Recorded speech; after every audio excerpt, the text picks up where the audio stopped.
Hello. Hi, Tracy. I take a moment where I just want to look at all the names and faces and stuff. Aw. Tracy. Hi. Hi, Sarah.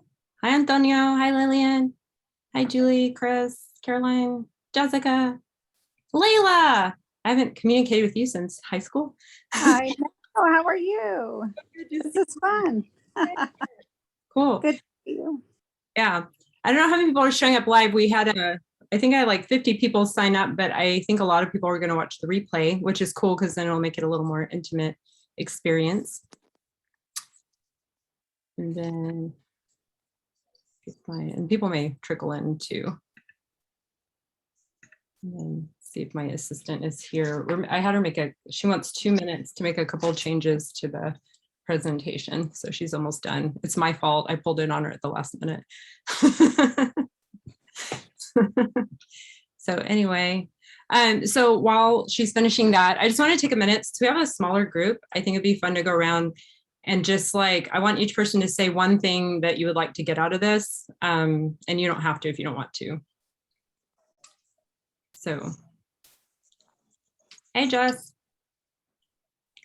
Okay, and then Belinda and Sandina, I don't think I've had the pleasure of meeting you. And oh, that's Victoria. I couldn't see your face.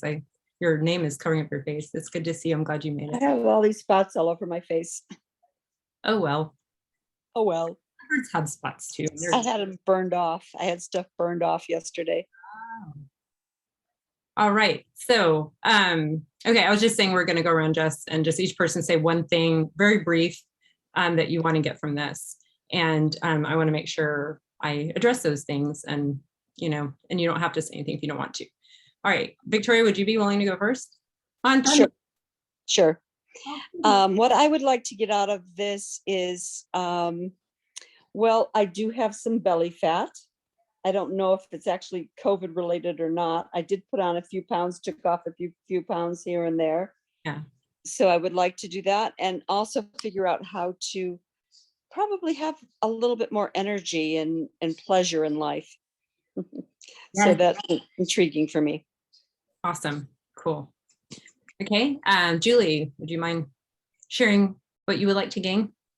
Sure. I think a couple things about your flyer spoke to me. I definitely, even though COVID definitely brought on this 15 pounds that I'm up right now, this is a pattern that I do. It takes several years, right? But like, I will lose 15 pounds and then I'll slowly gain it back and then I'll lose it. So kind of getting off that back and forth yo-yo would be nice. I'd love to know some small changes that I could implement,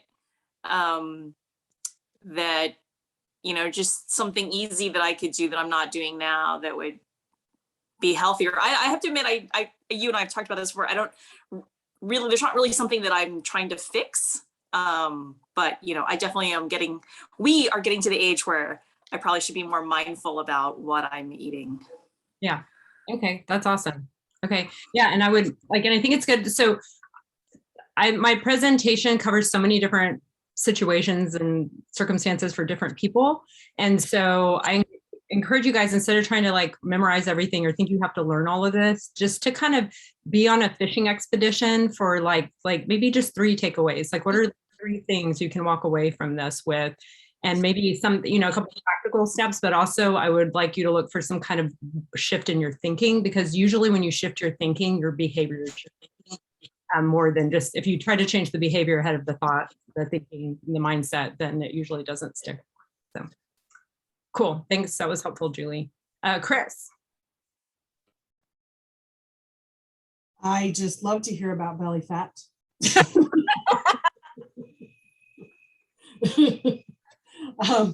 Other people's and not my own. So no, I just, any additional knowledge I can get, and also motivations, coming through the holidays would be fantastic. Okay, awesome. Yeah. Chris has made some amazing health gains. I don't know. Am I allowed to brag about you? Sure. How much of your personal information can I Chris basically, she went through chemo, had some side effects that led to a heart condition, where she almost died.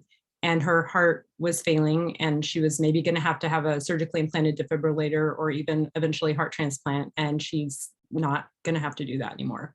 So like your heart is healing, and that is one of the most amazing. I mean, your accomplishments are amazing. So now we can get to the layer of the belly fat and some of the hormonal stuff that you've also lost weight, like significant amount of weight. So anyway, Chris is the bomb. She's amazing. Is that okay to share? That, yeah, that's fine. Thank you. Sure. Jessica. So specifically, I want to talk about holiday get-togethers and parties with people and plates of food, laden with cookies and, methods to try to choose my happy, healthy foods, not my full of candy and all that, right? Because we're talking about pre-holiday stuff. So those are coming up, and I'm thinking about, okay, we're finally going to start to get together post-COVID, and all the plates of cookies and candy and pie and stuff is going to start showing up. So I hate that time of year. I hate the eat my cookies. And you have an interesting point of view because Jessica's an internist, and but she's been through her own health struggles, and she's made amazing gains as well. Yeah. And I'd Thanks actually, to you. yeah, can I like use you as it's someone I want to use you as an example, and you'll know when. Like, Okay. Okay.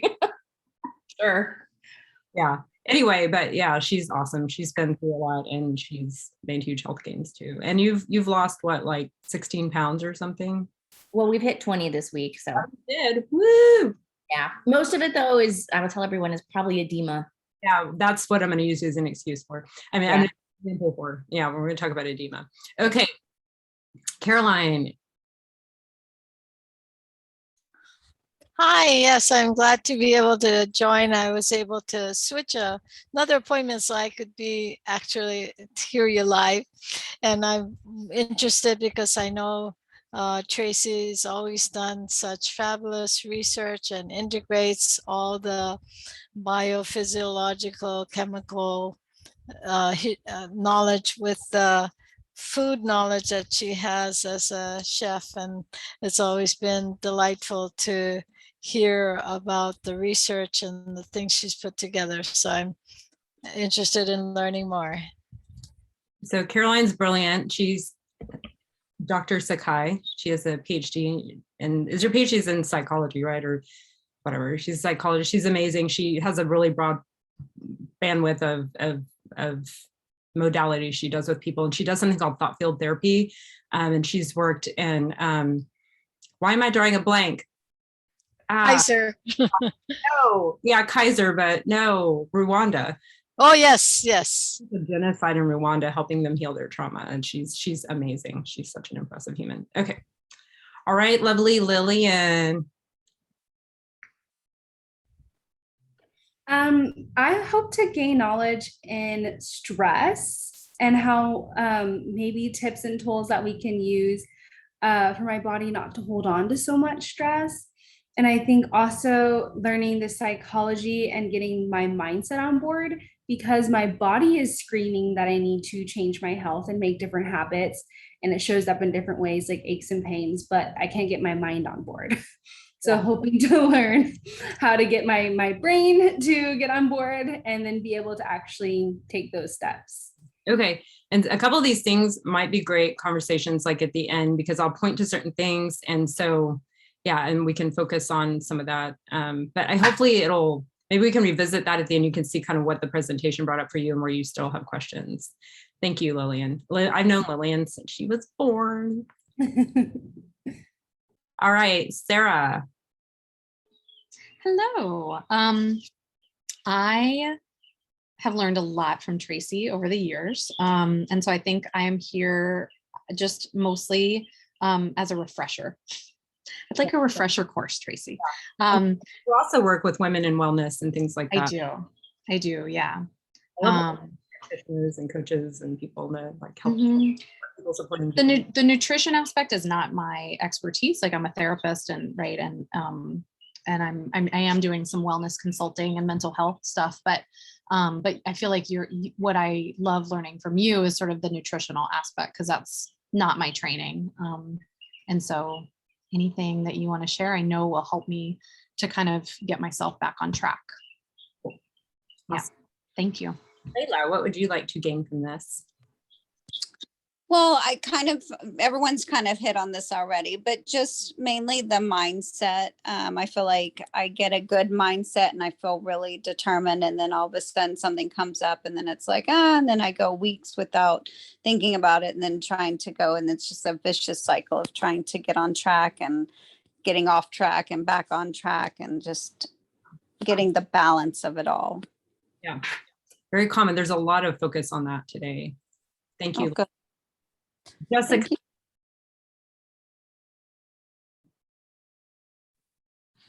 Jessica number 2. Reporting for duty. Yeah. Hi, everybody. Hi, thank you, Tracy. Great to be here. So I would, +1 on the mindset piece, things to kind of, I'm hoping to get out of this is I'm in a place, I've been doing some work with Tracy and Skya over many years, and I kind of go in and out of mindset, and I am in that place where I'm kind of ready, and I'm also having that place where I'm noticing that I kind of have a concentration in my, I'm 51, and so I'm having definitely some new chubs around my belly, and I'd like to, in a loving and balanced way, like just be comfortable in my body, know where and what that's coming from, if that's a part of me, or if that's something that if I had more balance in the way I am, finding nutrition, that how that may or may not change. Yeah, and I think with you, we've done treatment that's been spotty and not like consistent over time, kind of like concentrated focus. And so having some conversations with you is what's inspired me to kind of be moving in the direction I'm moving in now. So thank you for your support and awesomeness. Jessica's also made a lot of changes and dropped some pounds. And so, yeah, you're awesome. Antonio,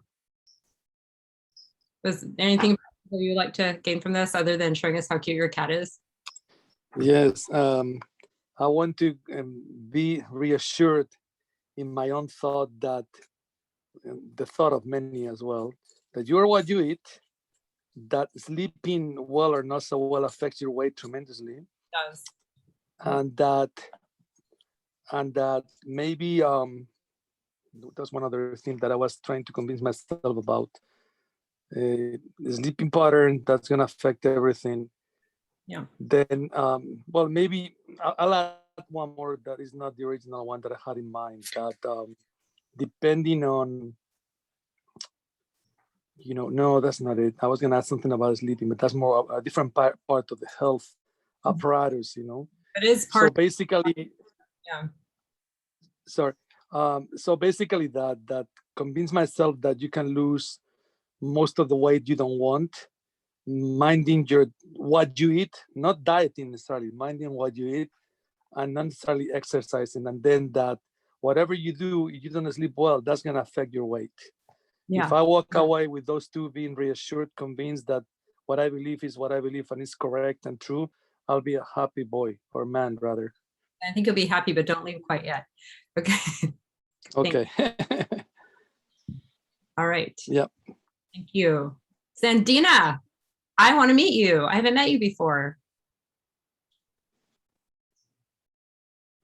Oops, you're muted.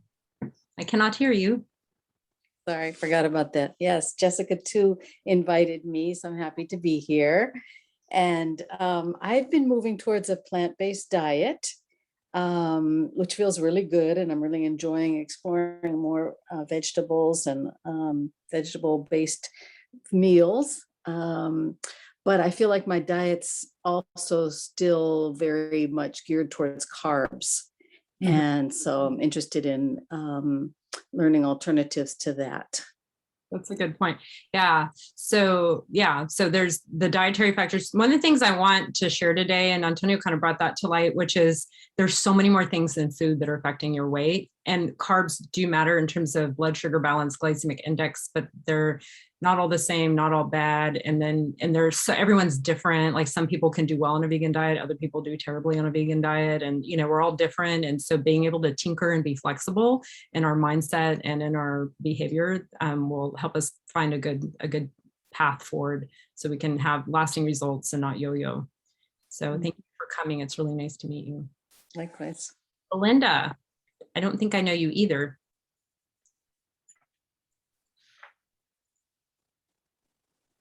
Hello, is Belinda there? Okay. Maybe Belinda doesn't want to share, or maybe Belinda went somewhere. Okay, all right, so if we could all mute for the presentation, and then at the end we'll have a conversation. That rhymed, I didn't really mean for it to though. Anyway, okay, so we're gonna mute, and so this is kind of a bird's eye view of the weight issue. So I won't be able to explain that's why I allowed the Q&A so you can ask specific questions at the end, because this is a bird's eye view of the whole weight issue, because I've been sitting by since childhood and watching people struggle with this. I've been through it. My mom's been through it. My family's been through it, and I see what works. I see what doesn't work. There are many layers to it. And so I want people to understand both this complexity of it, but also the simplicity of it. There's something very simple underlying all the complexity. And again, everyone's different. So I want you guys to kind of look through this, not I have to learn all this stuff. I hope you don't get overwhelmed, because I tend to be an information maven. I like to share information, but just kind of try to relax and to just be a sponge for what's a match for you. And just kind of like you're shopping, like you don't have to buy everything in the store, just like you're shopping for what resonates with you. And this is being recorded, so you will get the replay.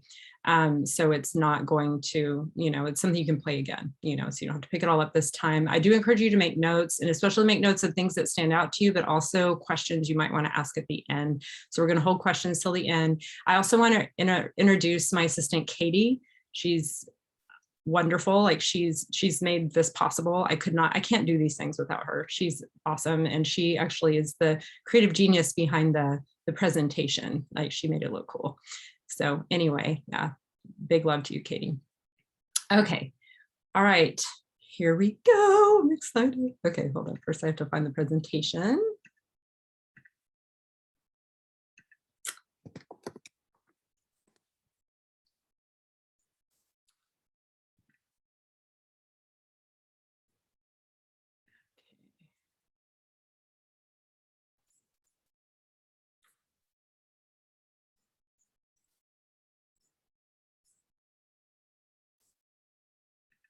Present.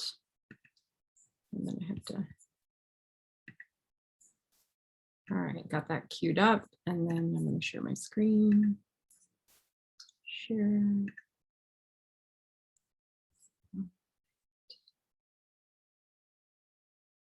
then, one thing I want to do really quick is, hold on, I'm going to unshare for a second. I don't mean to be chintzy, but I just want to change the view so the recording will be the speaker view. All right. Okay, now I'm going to share.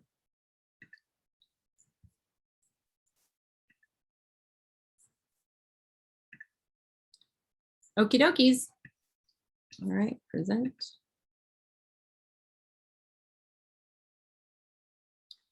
All right. Okay.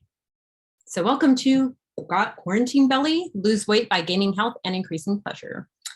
Actually, a lot of you already know me. But a couple of you were a little new to each other. So I'm Dr. Tracy Potter. I'm a PhD doctor, not an MD doctor.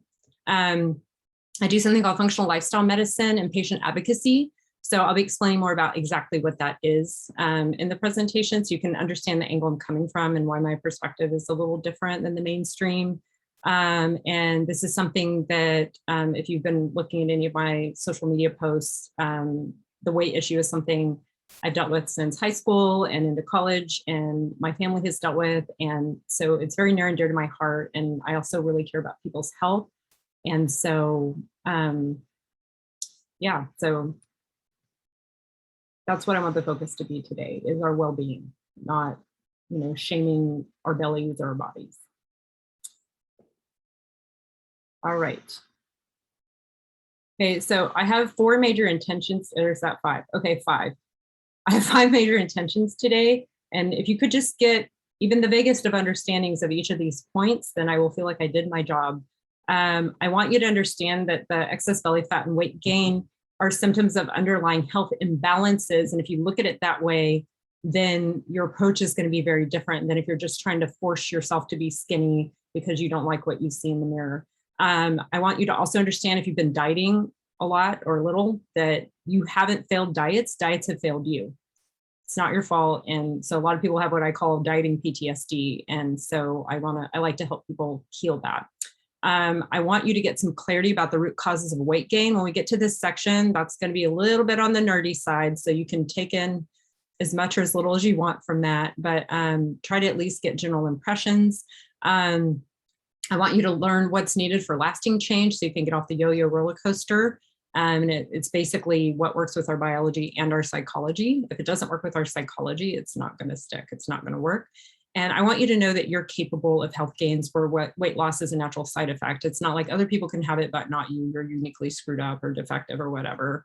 I want you to know that you can. Okay, first of all, there's no one right body type. Some of us are curvier, some of us are not. Like, I actually have always wanted more curves. So there's not one right body. It's natural and healthy to have some fat. So fat isn't gross or bad or shameful. Like, fat is something, it's a way our bodies store energy. If you had to store your energy as this liquid called glycogen in your muscles, we would be really heavy. So fat actually makes it possible for us to like carry energy and walk around, and makes us nice and soft to snuggle with. So it's not like this terrible, horrible thing. The problem is when it's in excess. And then there's something called visceral fat versus subcutaneous fat. So visceral fat is fat that forms around your organs. That's the kind that actually is really disease associated. Subcutaneous fat is the fat just right under your skin. That's not as dangerous or as much of a health threat, but it's easier to see. So there's this term called skinny fat for people who, it turns out, they look pretty thin, but they have a lot of visceral fat around their organs. And so they might be at an even higher risk of disease than maybe someone who has more subcutaneous fat, but less visceral fat. So it's a little more complex. I think that's interesting. Okay. So the American Psychology Association did a survey in February of 2021. 42% of US adults have experienced undesired weight gain since the pandemic. The average at the time of the survey was 29 pounds. So that's a lot of weight. And so if you gain weight, you're not alone. And if you didn't gain weight, but you had a weight problem before and other people are now having weight problems, then they're kind of getting to experience what you've been dealing with.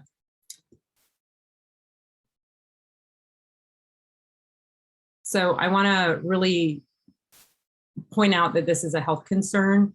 Usually when you have belly fat, it's a sign of something called chronic high insulin that can lead to heart disease, cancer, and all these things down the road. And I'm not telling you this to scare you. It's just, I think it's important to be like, well, a lot of people think, well, I haven't been diagnosed with anything, so I must be fine. And, and that's kind of like playing Russian roulette, because it could be true. It could end up not being a problem for you. But if you wait until you're diagnosed, and that means something really is going to be much harder to fix later. So it's better to take care of it now. But if you're here after you've been through health crises, you're here, good, whatever. It's, at any point, it's never too late to try to make things better, but the sooner you can try to make things better, the better. What's interesting is that I want you to pay attention as I go through the root causes of belly fat.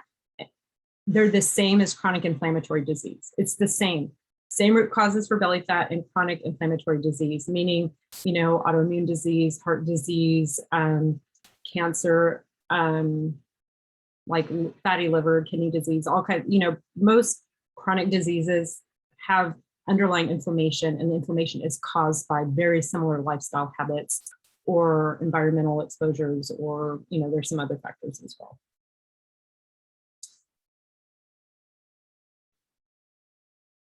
I actually like to use belly fat as a like bait to get people to care about their health more. So, aesthetics are a great motivator, but really, so many people who are having weight gain are also having, fatigue, brain fog, tummy problems, aches and pains, trouble sleeping, anxiety, depression, overwhelm, grumpy moods, apathy, whatever, and hopelessness. So when you address all these root causes, you can hit all those issues at the same time and feel a lot better. So, when people may come to me because they want to lose weight, but they end up noticing, one of the first things they notice when they start making changes is I have more energy and I have clearer thoughts and I have better moods and I have fewer aches and pains. So that's the real sign that you're getting better. All right. So I think we've all heard this a bazillion times, that obese patients are more likely to be hospitalized with COVID-19, blah, blah, blah, high risk of hospitalization, death, blah, blah, blah. So, this is for a reason. It's because your body's already struggling. And, when you get this kind of viral situation and cytokine storms and an inflammatory process, it just can put people over the edge. So you want to step back from the ledge. This was in 2017 study. It found that obesity drives more early preventable deaths in the US than smoking. And I want to correct that. Obesity itself isn't what's causing the deaths. It's the underlying causes of obesity that are causing the deaths. And obesity is a symptom. Obesity is not, some people want to call it a disease, but it's really a symptom of underlying causes. And I think we all know it's on the rise, right? Like a 2019 Harvard study thought that by 2030, the US population would be 50% obese, 25% severely obese. That's a really high rate. I'm trying to remember what year it was. Was it in the early 80s or 70s? Maybe 13% of people were obese. So it's going up pretty fast. So it is considered an epidemic. And then with the pandemic, it makes it more of an epidemic. But hopefully I want this to be, I want the pandemic and the quarantine belly or whatever it is that's motivating you, I want it to be an excuse to go from a downward spiral or an apathy plateau into an upward spiral. So when we take care of the underlying causes of belly fat, which are also the underlying causes of disease, then we get to experience decreased disease and disability risk, which if you've had a disease or disability, it's really miserable. Like you're in pain, you're tired, you can end up in the hospital. Your quality of life, your moods, everything about your life starts to be pretty lame. And it's very depressing and terrifying. And so I want to protect as many people from this as humanly possible. And then you also, besides avoiding the bad things, you get more of the good things like energy, confidence, calm and joy, and more total pleasure and fulfillment in life, which is really super important.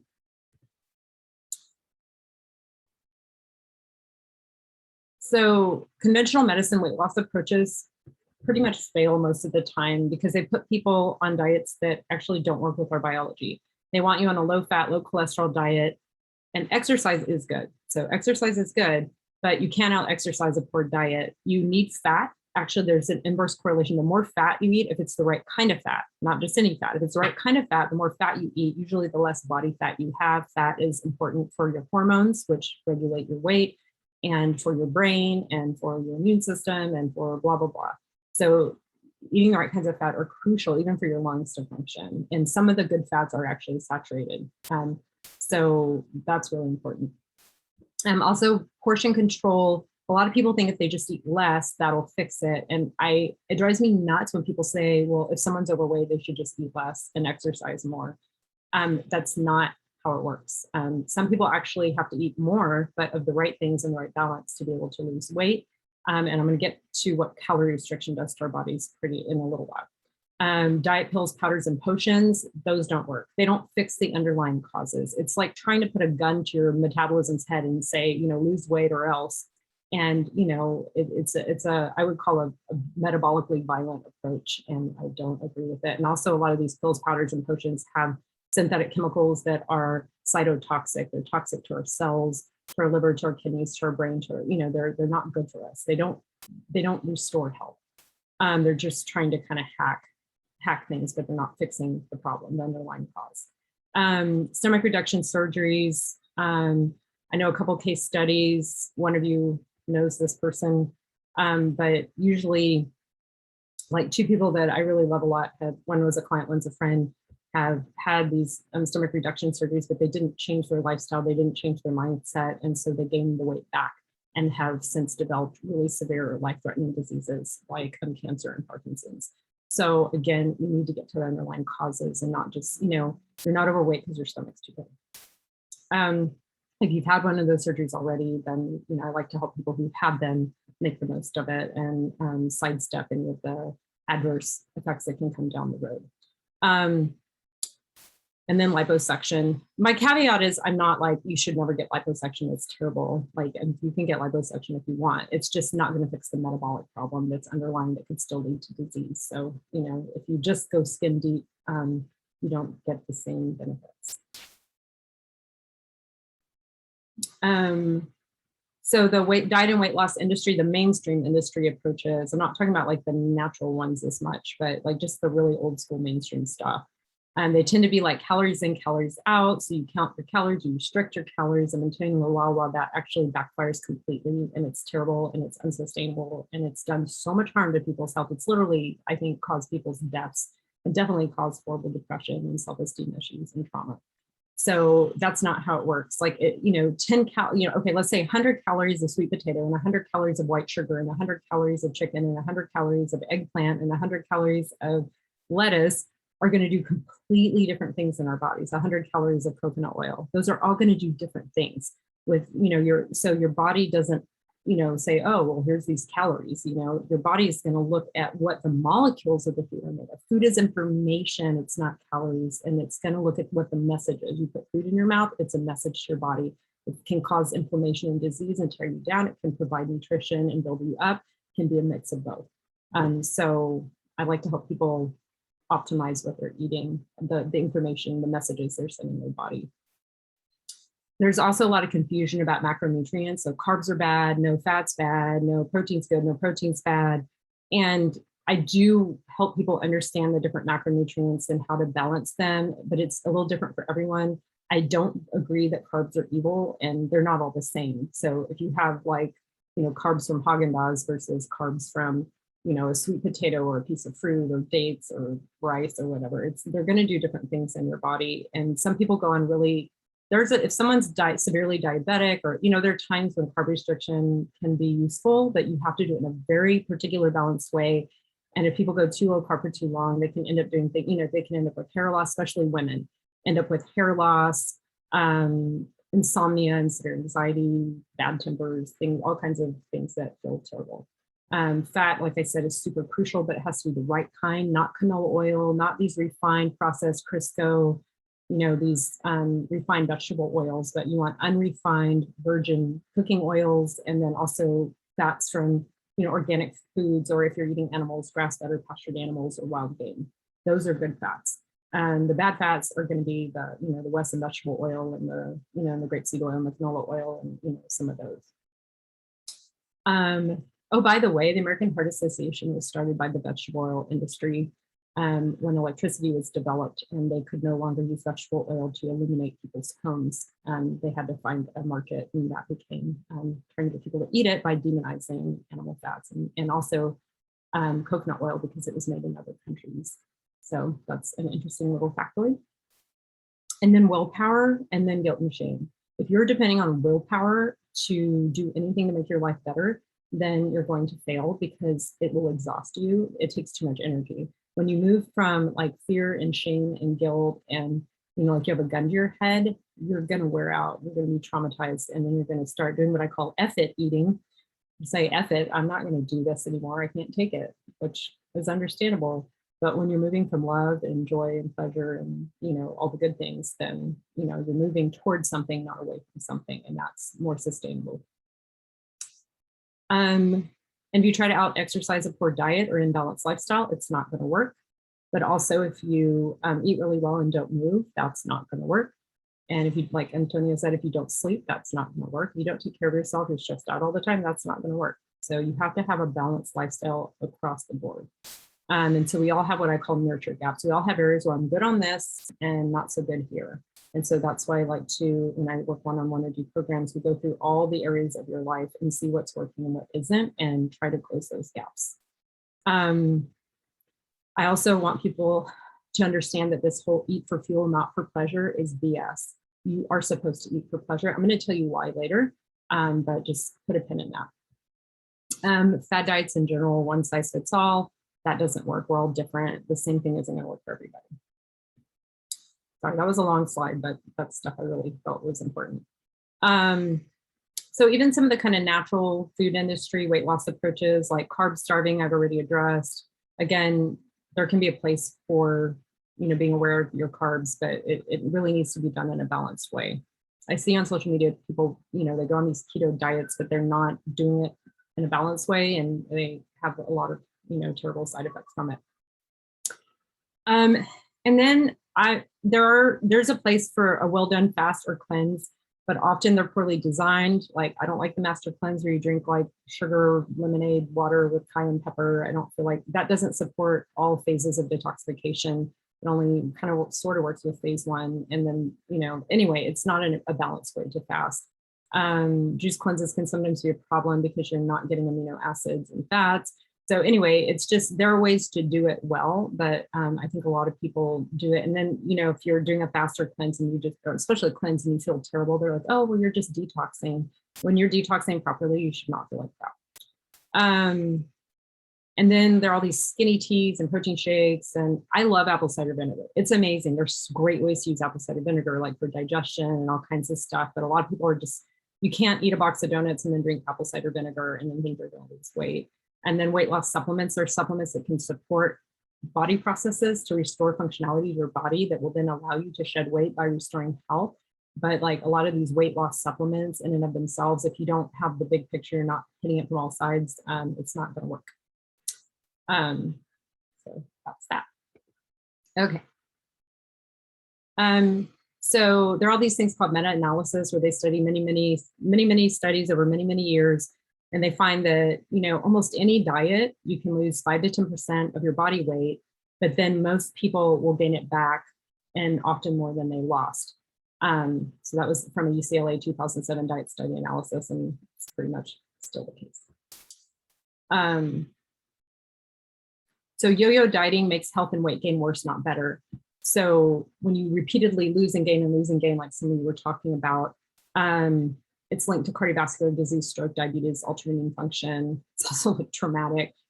So, there are studies saying that, people are actually worse off having dieted than if they had just never dieted in the first place. So dieting in terms of, some kind of calorie restriction or that kind of, it creates more of an imbalance, not a balance. I don't even like the word diet. You know how people say diet has the word die in it. So take that to heart. So like I said already, in most cases, people don't fail diets, diets fail people. So just know that you didn't fail, you just didn't find what worked yet.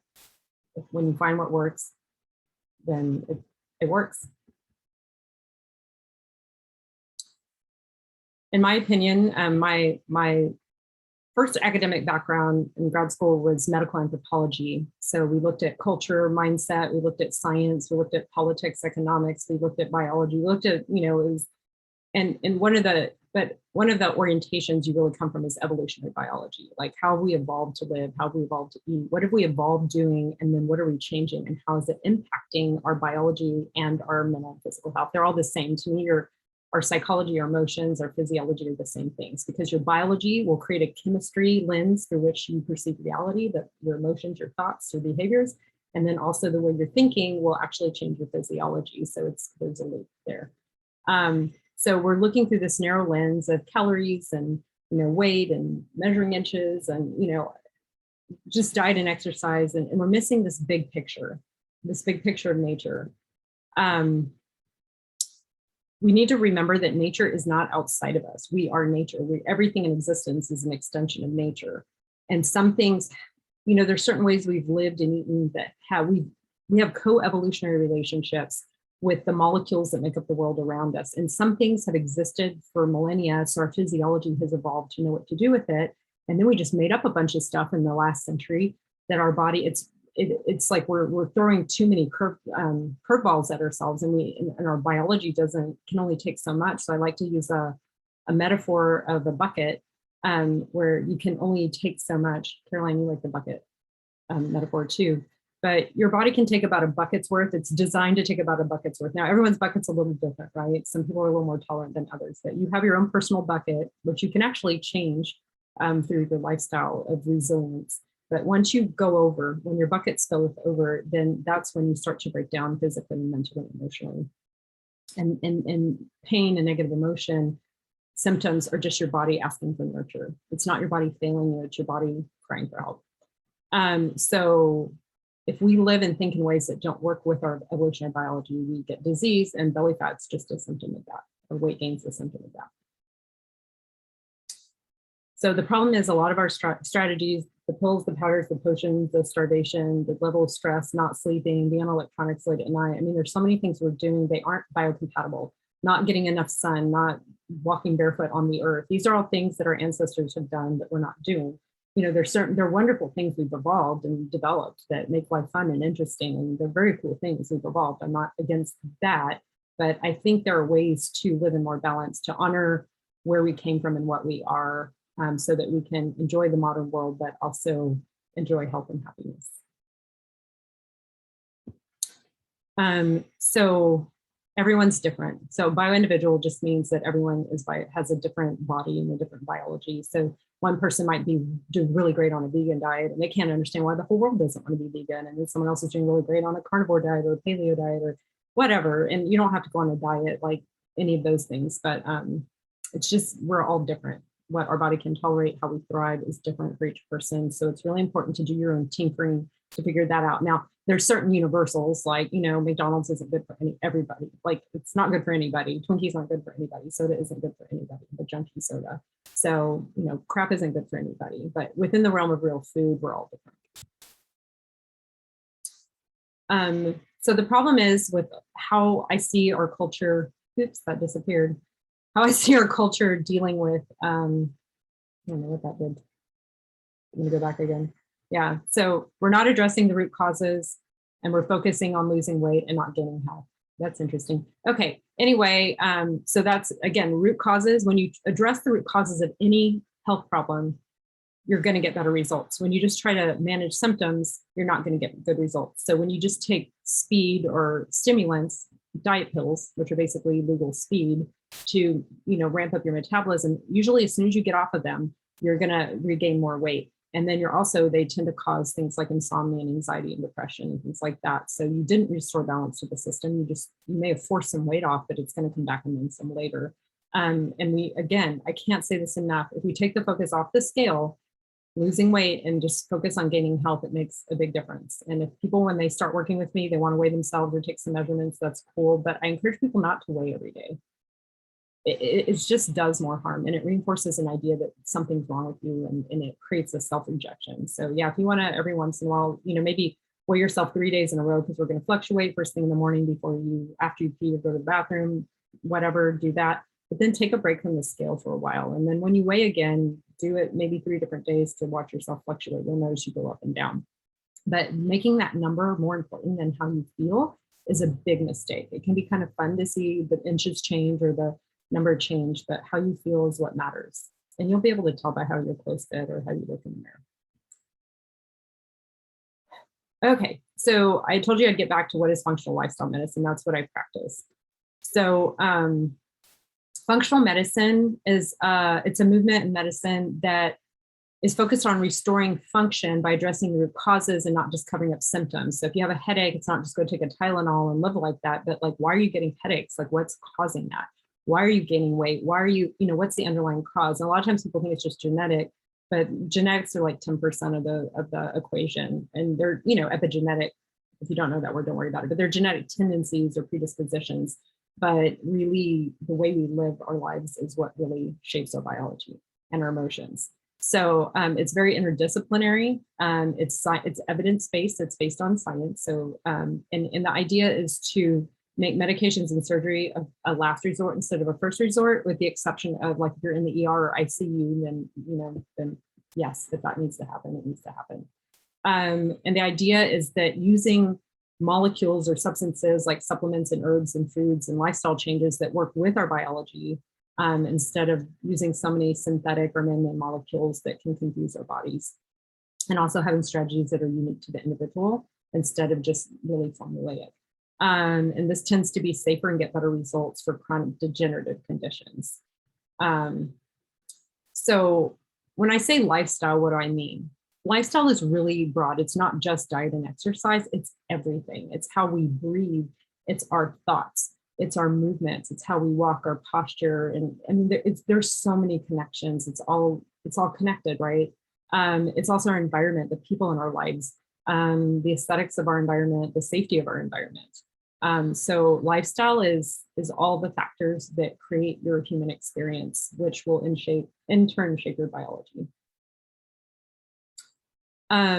So our daily, our daily choices literally shape our biology, which in turn shapes our perceived reality. And our perceived reality then shapes our decisions and behaviors that then shape our biology. So it's a feedback loop, right? So that's why if you're in a downward spiral or plateau, it's cool to get into an upward spiral where your thoughts and behaviors support the physiology you enjoy, and then the physiology you enjoy then can give support to the thoughts and behaviors that feel better.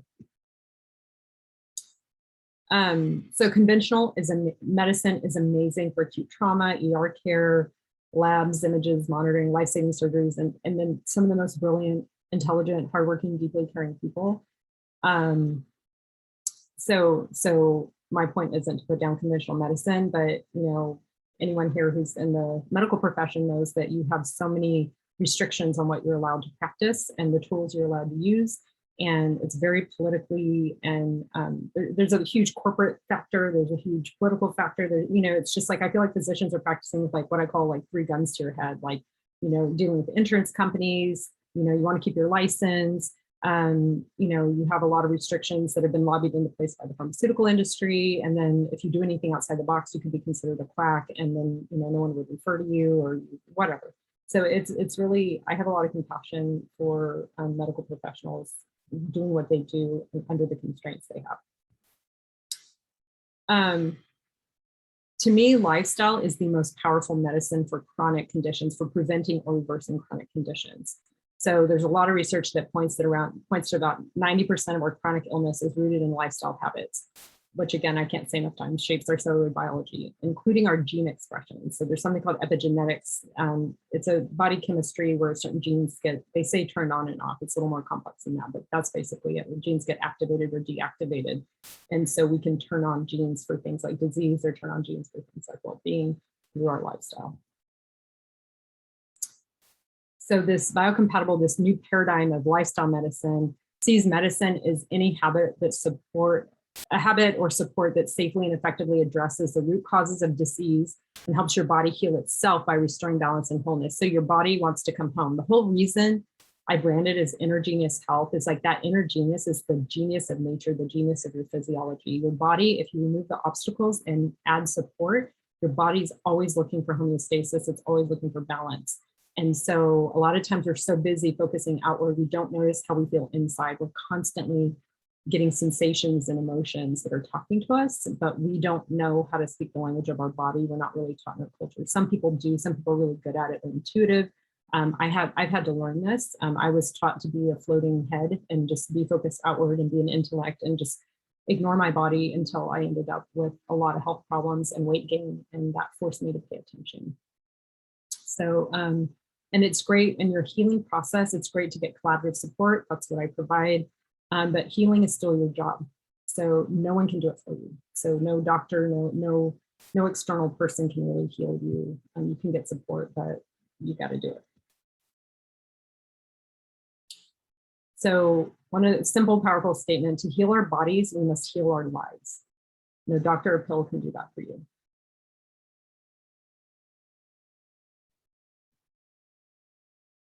This is my mommy. So my mom ended up around, 2003, somewhere in there. She ended up with Crohn's disease. She almost died 3 times. Once was from the Crohn's itself. 2 other times were side effects from medications. And they wanted to take her colon out. And they said she wouldn't have a normal life unless she got that colon out. And I didn't think there was anything normal about not having a colon. Your colon's removed, you have a colostomy bag. It's like a Ziploc that attaches to the side of your navel, and you don't use your sphincter or your anus anymore. You poop in a bag. And I didn't want that for her. So I was in grad school at the time. And I realized when I started looking, I had access to, I was in a joint program with UCSF Medical School and UC Berkeley. And at UCSF Medical School, I had access to a lot of journals and things like that. The internet was still coming into its own around then, but I just wasn't really finding solutions. But I went to a health food store and found a couple books by people who had healed themselves of Crohn's disease. And I thought, okay, if they did it, we're going to figure this out. So I read the books, hodgepodge my way through it. And she ended up, this is before I knew anywhere near what I know now. And she ended up in remission and has been since 2004. She's never had a relapse. And that really got her started paying attention. She ditched some things like soda and things like that, but she still wasn't quite ready until my father passed away. And then she knew she would be next if she didn't make changes. So the picture on the right, my mom's somewhere in the mid 300s, 330, 340, 350, something like that. And she ended up losing 100 pounds. And she's, she fluctuates a little bit, but she's maintained mostly the 100-pound weight loss. And then it's not just that, but a measurable health gain. She also had psoriasis. She got into remission and a lot of other things too. So it's statistically, this almost never happens, that someone loses. Like usually when people, in most studies show that people will lose weight, but usually like 80% can't even keep the weight off a year. So for someone to lose 100 pounds and keep it off, it's been like 9 years now. It's almost a decade. It's been over 9, almost a decade. This is incredible. Her after picture is not a skinny swimsuit model, but she lost 100 pounds and kept it off for almost a decade. This almost never happens. So I'm still really impressed. And she's not really skinny right now, but doesn't have that extra 100 pounds hanging on her. And she really feels like if she had made those changes, she would not be alive today. So these are terrible pictures because they were scans. All my pictures are in storage somewhere. So these are scans from, when I got into this, when I had dieted, I started gaining weight in high school, like with senior lunch. I went to high school with a couple of you. And so went to Taco Bell and Mr. Gaddy's Pizza Buffet and all these things. And the weight crept on and on and on. And so I just decided it must be genetics, that I was genetically doomed to be overweight, and that was just my lot in life. I remember when I got my passport picture when I was 19, I was like, okay, this is the thinnest I'll ever be. So I should get a good picture, which didn't turn out to be true. So I was 175 pounds and I moved to Spain to study abroad. And I ended up living there a couple of years.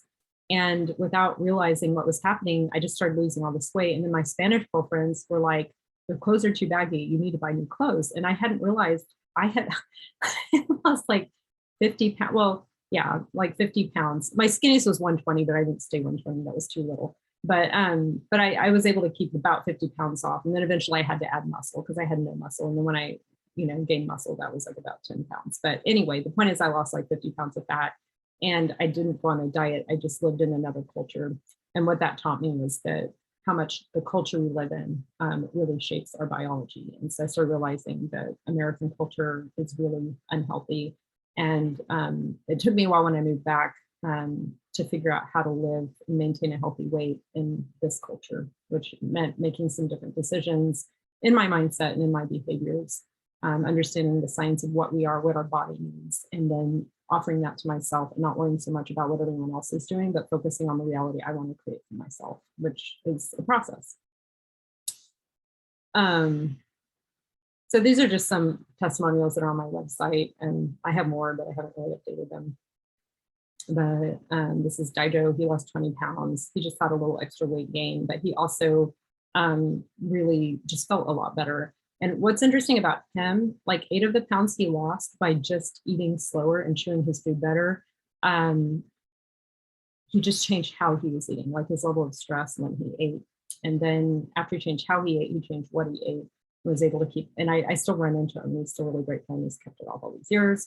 And then I'll get the one on the right, Marielle. I have a really great quote from her I'll share later. But so just know that, they're just regular people. And so if they can do it, so can you. So, maybe it would be good for you to kind of see yourself here, with what are, and it's not about the number, again, the number of pounds. I put that because people respond to that. But what I really care about is how good they feel and how much happier. And if you read their testimonials, what really stood out was how much energy they had and how good they felt and how much happier they were. That's what really matters. Like, I don't care so much about the pounds. I care about your health and happiness. And I don't think everybody's meant to be like super skinny either. Anyway. So this is another client that, so for those of you who like feel cynical because you've been on so many dates and you're afraid to have hope, the good news is you probably haven't tried everything. A lot of people are like, I've tried everything and nothing's worked. I get that from people. So this one, she had been dieting for decades and plateauing, and she'd done a low carb diet that got her, probably did the best for her, but she still, there were some imbalances there. And so actually I got this like after, like we'd only met one time, and she said, I've lost 10 pounds easily since our first meeting. I'm totally motivated to permanently change my eating because everything we discussed on our first phone call worked perfectly. And I've been looking for answers from many different sources most of my adult life. She's been to nutritionists and doctors and dietitians and all that. And she says, why has no one ever taught me this stuff before? But that wasn't the tone. She used a more lively tone. Okay. So most weight loss studies fail their subjects, and they don't actually research people who sustain weight loss, but they should. So instead of what happens, scientists will design their own weight loss program and then put people through this, these poor people, but they're doing things that don't, based on their hypothesis, but they're not actually studying people like we do in anthropology with case studies, looking at who did it and who succeeded and what did they do different so that they can learn from that. So why have my clients and I gotten these results? What are we doing differently? First, we're not focusing on losing weight. We're focusing on gaining health, which I think I've made that point very clear. And I'm treating weight as a symptom of underlying health concerns, like I've already said. And yeah, imbalanced nutrition is super important. Movement habits, what we call exercise, super important. But then there are all these other root causes like gut health, your microbiome balance. Ooh, typo. Microbiome is the sum total of all the microbes that make up your body. I'll get to that in a minute. Your medication histories, there's certain medications that cause weight gain, including antibiotics, stress, trauma, poor sleep, environmental toxins like mold, heavy metals like lead paint, things like that, lead in the water, mercury fillings, hormone imbalances that are caused by any number of stressors and chemicals in your environment and your lifestyle. So there's a lot more to it than just diet and exercise. So it's important that, I really like people who work with me to see your body, like see this belly fat. It's like your body is wounded and it's trying to protect itself. Your body is not defective. Your body needs nurture, not torture. So like nurture, not torture. So if you're doing something that feels like torture, it's not sustainable. It's not healing you. So it's really important to understand your body. If you have extra weight, your body is not betraying you. It is protecting you. It is not betraying you. Your body is your best friend. It is fighting tooth and nail to protect you right now. So helping it get unconfused so it feels safe enough to release the weight. So think of your weight loss is just bring in health, help your metabolism get unconfused so it feels safe, and then the weight can release. And you know what? Another thing I want to say is realistic, healthy weight loss is slow. Like it's like maybe a pound a week, maybe not every week. Maybe you go a little while, you get stuck a little bit, and then you have another layer you need to work on, and then you move that layer. And I'll get back to that in a minute. But people who lose 50 pounds really fast often gain it back and then some really fast. It sets you up for a yo-yo. So, and also your skin looks better when you lose slower and you don't have as much baggy skin and stretch marks and all that. Okay. So I'm going to go anthropologist on you here for a minute. So belly fat and weight gain are symptoms of something deeper. So I like to look at evolutionary biology. That's how my brain thinks. Like, how did we evolve? Like, what's going on here? So one thing that's interesting is I know elephants are actually large, but they're not actually considered obese. They do not exhibit metabolic syndrome. They don't have heart disease, cancer, diabetes, all these things. They don't go on diets. They don't count calories or count carbs. And maybe we could have had like a gazelle here or an antelope or something that looks more idea of muscular and fit. But like if you take this elephant in the wild, living in its natural habitat, and you put it in a zoo, you put it in confinement, obesity affects 40% of African elephants in captivity. So as much as we see humans, or much as we see in humans, excess fat in elephants contributes to the development of heart disease, arthritis, and a shorter lifespan and infertility. So fertility is another point. Like we're like as a species, our fertility is on the decline. So people who worried about population explosions and things like that, we're kind of slowly turning a corner of a fertility crisis because our hormones are so out of whack, both men and women. Our hormones are so out of whack from how we're living our lives. So, so indigenous people don't become obese. And by the way, I'm not making a parallel between indigenous people and animals, which is actually something that old school anthropologists and scientists used to do. That's not my point. My point is indigenous people, not all of them, but many of them are still living in a way that works with our evolutionary biology. They're eating real food, they're in a more chill environment, they're getting microbial spores from intact ecosystems, or breathing forest air, or they're getting exposure to the right kinds of microbes. They have less toxic exposure, and usually, barring some horrible stressor, a little bit more chill life. So they don't become obese, and they don't go on diets, and they eat carbs and all that stuff. Some of them eat a lot of animal products and have no heart disease or diabetes or whatever, like the Maasai or what Inuits used to do before they were Americanized or Canadianized. And then, and then there are populations that eat like mostly starchy root vegetables and berries and things like that. They eat a lot of carbohydrates and they eat some animal products, but they don't have metabolic syndrome. They're not going on diets, and they're actually have really better dental health, better fertility, and they tend to have microbiomes that are very diverse. Like they have microbes that we consider parasites, like tapeworms and things living in them, but they have no diarrhea or problems from it. So they have these ecosystems inside of them. They're as diverse as the Amazon jungle, and these are protective. And so one of the problems is, I guess we're living in captivity now. So the question is, how can we still live in the modern world, but allow ourselves, give our bodies the support they need to connect to our evolutionary biology in a way that we can thrive? Okay, so one of my favorite things to tell people is, what does calorie restriction do?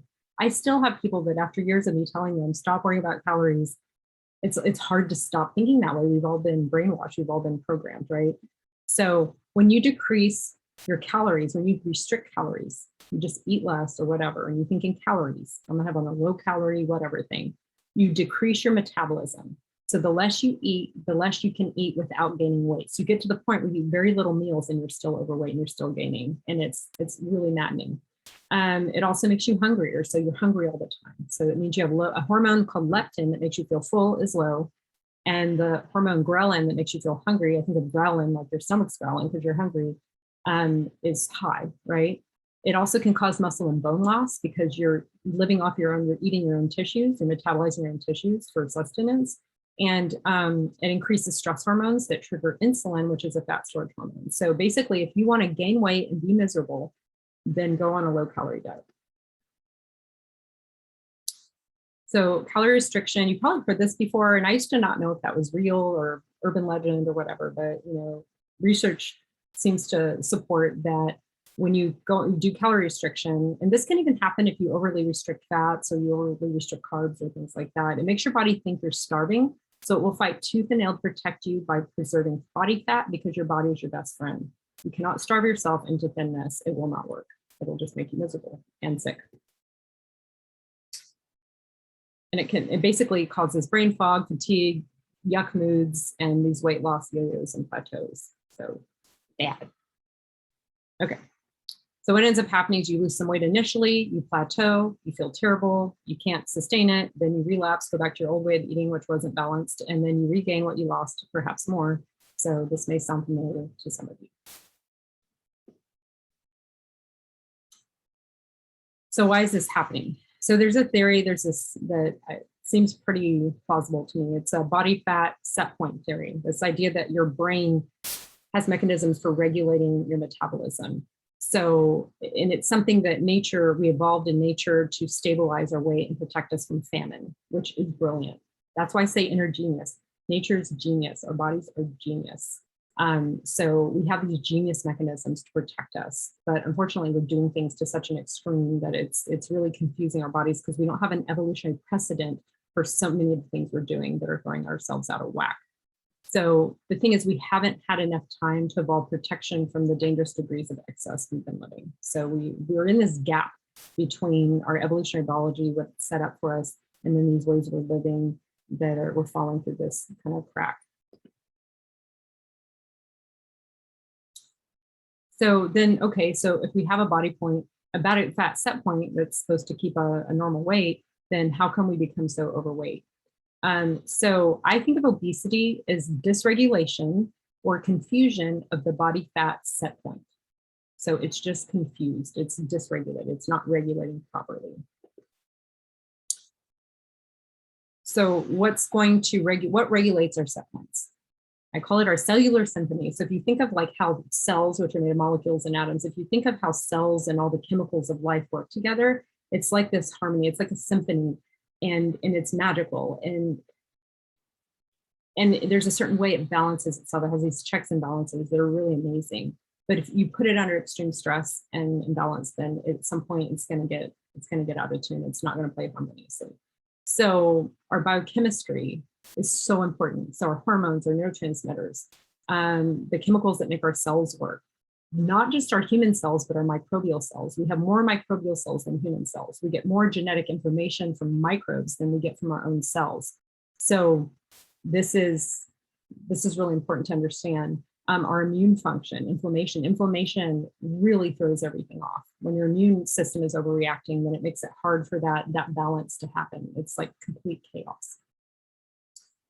And then the brain. So our brain, because of trauma, because of all kinds of different things that happen, the way we think, even, I mean, there are just so many different things that affect the brain. And there's something called neuroplasticity, which is how you can wire or rewire your brain. So your brain actually, there are glands in your brain that actually are really, or even structural parts of the brain that are really important for regulating your metabolic set point. So when those are thrown off, then you dysregulate. And then epigenetics, when you turn certain hormones on and off, then that can also change your metabolic set point for the better or for the worse. So when we disrupt all these mechanisms, this delicate symphony, this harmony, our cells play out of tune and we get physically and mentally ill. And then, belly fat's just a symptom of that, or weight gain. So hormones, I think a lot of you guys know by now that hormones play a really important role in weight gain. One of the most important ones is insulin. It's considered, this is an oversimplification, but it's considered a fat storage hormone, or the hormones that also affect your appetite. But if you lose something, and this, I don't want to get too technical here, you can ask questions about the hormones, but basically if your insulin and blood sugar are not balanced, then you're going to have more of a likelihood to gain belly fat. So chronic high insulin, when you have chronic high insulin, your body stores more fat around your belly. So if you have belly fat, that's a symptom of chronic high insulin, but it can also be edema, which I'll get to in a minute. Stress hormones trigger an insulin response, and they also trigger inflammation. So that's why stress causes weight gain. And then testosterone, here's something interesting. Stress hormones stress hormones tear down muscle and cause fat storage. Testosterone breaks down fat and helps build muscle. So that's something interesting. And exercise is a really good way to help build your testosterone, but so is calming down your adrenals, because your adrenals make those glands above your kidneys make the precursors to testosterone. Estrogen progesterone balance is a big deal. So one of the things I've really been learning more and more about recently is something called dirty estrogens, which are these synthetic estrogens that mess up our receptor sites and can cause weight gain, not to be confused with our natural estrogen that our body makes. And men and women, we both have estrogen, progesterone. It's just women we have more of it. So if you don't have enough progesterone or you have too many dirty estrogens, I have some different tools for dealing with this that are really great. But that even, it doesn't matter if you're still menstruating or postmenopausal, it does need to be addressed. And same thing with men. So when men are imbalanced in this way and have these dirty estrogens, they can get what are called man boobs and tend to have prostate issues. And then the thyroid is like the thermostat of your body, and it has a lot to do with your metabolism. And your metabolism isn't just burning calories or putting on fat or whatever. Your metabolism is the sum total of all chemical processes happening in your body at any given time. That's your cellular symphony.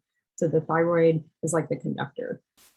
So when any of these are off, then your weight is off. And so you can have the perfect diet, you can exercise and all this stuff, but you may need some support, hormone support that's more strategic.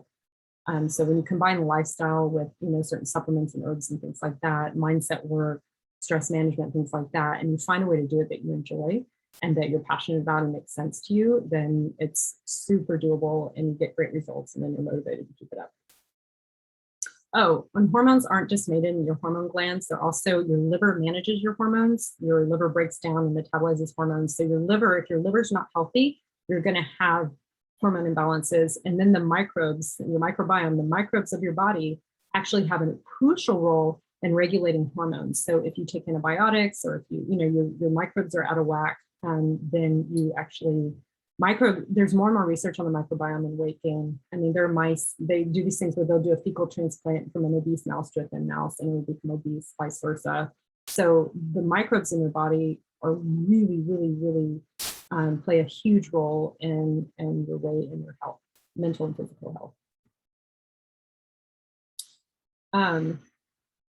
So a lot of belly weight, so there's the chronic high insulin and actual fat in your belly, but sometimes what's happening in your belly is edema, and that's what Jessica was talking about.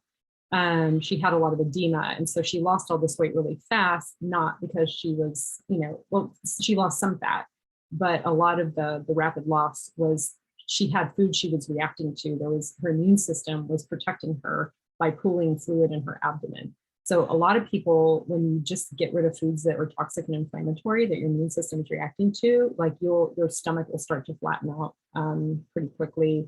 And then you can kind of see what's the belly water, what's the edema, and what's actual fat. So again, this is caused by gut issues, including food intolerances. It's a little more complex than that, but so healing your gut can help you lose weight is one thing I want to let you know. And actually the client example was Jessica. Okay. All right, so your immune system and weight gain play a huge part. Your immune system and weight gain are connected. So anything that causes inflammation will affect your weight. Anything that causes a microbial imbalance, your microbes are part of your immune system and your metabolism. They're part of you, they're a functional organ. Fluid retention can add weight. If your lymph glands, so that picture, you see all these little lymph glands, if those aren't working right, you can retain fluid. And your gut-brain axis, the way your gut and brain work together and your brain regulates your metabolic set point, then so it's all that, your gut, your microbiome, your immune cells, and your lymph are all connected in weight gain. And so diet and exercise affect those things, but sometimes there are more pieces to the puzzle that need to be addressed. So how do set points get unconfused? You basically just work backwards from the root causes, right? So if you have toxins, stress, trauma, poor nutrition, and microbial imbalances, if you can reverse those, then the weight will start to come off naturally. So toxins are just anything in your body, and that it can be like old waste, or it can be, something that's exposed to an environment. They cause hormone imbalances called endocrine disruption. They can cause genetic damage, and they can cause the immune system to dysregulate, and they can cause microbial damage. So a lot of these things that are in our food and cleaning products and perfumes and lotions and we may not realize we're just putting things that are causing weight gain. And it's not any one product alone usually does it. It's the accumulation over time of all of it. So this is just kind of like, just as you go through your life after today, I want you to just go through and see what medications you're taking, what deodorant you're using, what, just what perfumes and makeup, and just see if you can slowly start to upgrade to things that are more so-called natural, things that are made of molecules that we've evolved to know what to do with, that are less processed. But sometimes like you can choose all the right things. I had this experience, I've been exposed to lead paint and toxic mold that made me very sick. And so that turquoise picture, that's black mold. Peeling paint from an old house often has lead in it that becomes part of the dust in your house. There are adhesives in certain kinds of carpets, pesticides, fertilizers, cigarette smoke, polluted water, polluted air, things like that. So we unfortunately have an issue. There's a lot of environmental toxins. There are things you can do about them, but it's something to be aware of. I've noticed that some people who can't lose weight, they often have toxic mold in their house, and when they deal with the mold and they detox the mold, then they get past their weight loss plateau. Same thing with like metals, mercury fillings, things like that. So it's always important to look at environmental stuff as well. Air filters are helpful. Good water is helpful. So trauma puts you in fight or flight. Stress hormones, again, trigger all these hormonal cascades that cause weight gain, insulin release, things like that. So some of us have traumatic childhoods or events that have caused trauma, and we're kind of stuck in patterns metabolically that affect our weight. Anytime we just have negative self-talk, limiting beliefs, worried about money, worried about COVID, that kind of thing, that can cause weight gain. So we didn't just gain weight during the pandemic because of stress eating. We stress ate because we were stressed, right? And it wasn't just what we were eating. That was part of it, but it was also just the collective level of stress in the world was really doing things to our bodies that, often our body's like, oh, if we're under stress, we're either being pursued by a predator or an attacker, or there's famine. So your body kind of defaults to fat storage. Just by being stressed, you don't have to eat more. You can still gain weight just because of stress.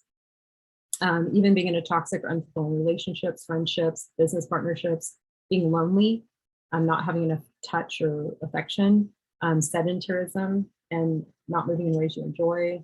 These are all stressors on the body. If you're pushing, always doing, not enough time for being, if you're not getting enough sleep, rest, connection, pleasure, play, purpose, if you don't have enough of those your most basic human needs aren't being met, these are sources of this will contribute to weight gain.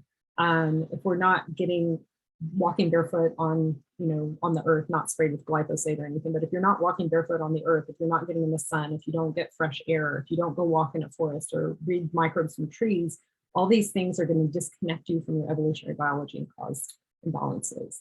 So anything that stresses your body, your mind, or your emotions is going to contribute to weight gain.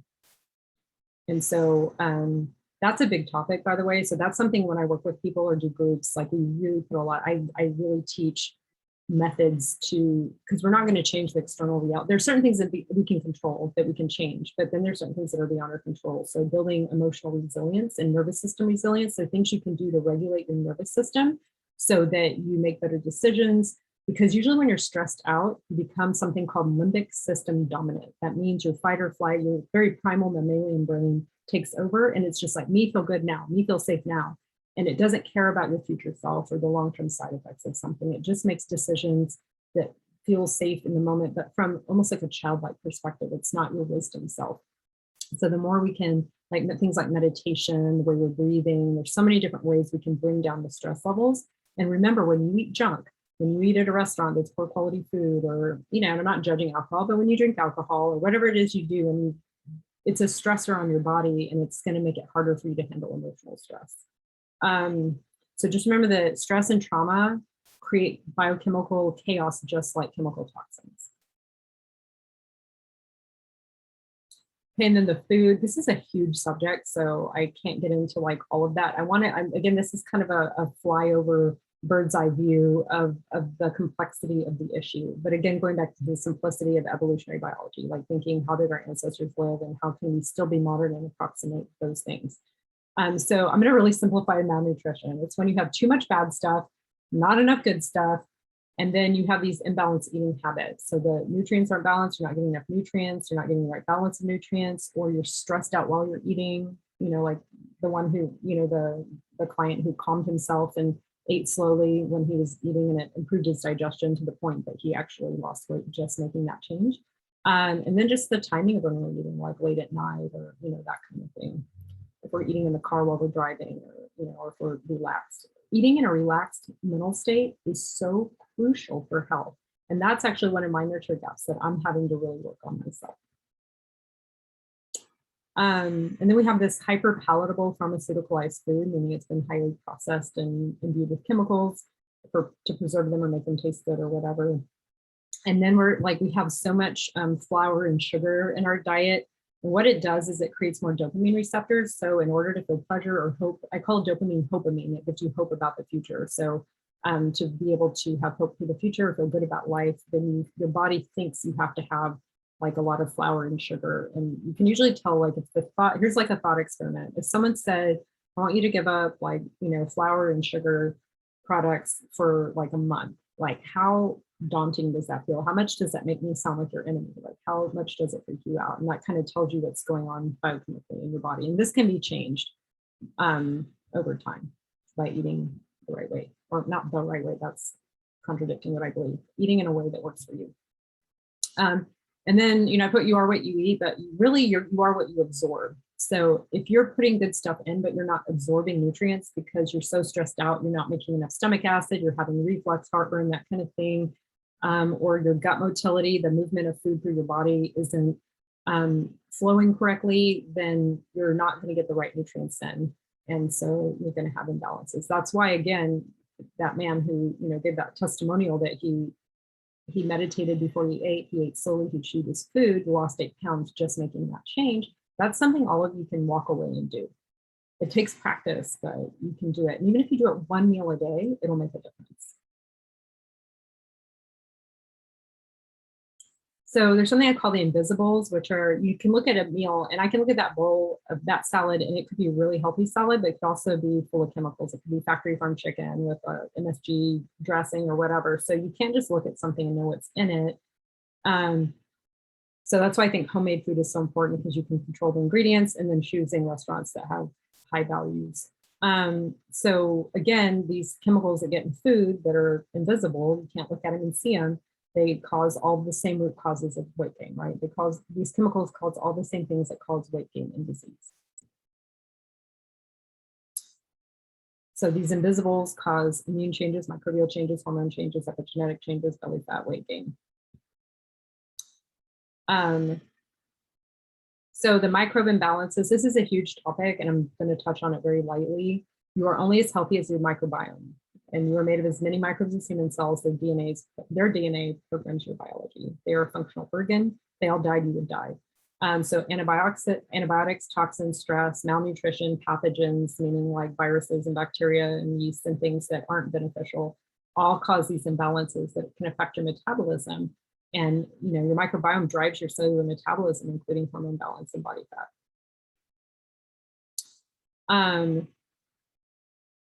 So sometimes when we have more presence of more of certain microbes, we tend to have less body fat.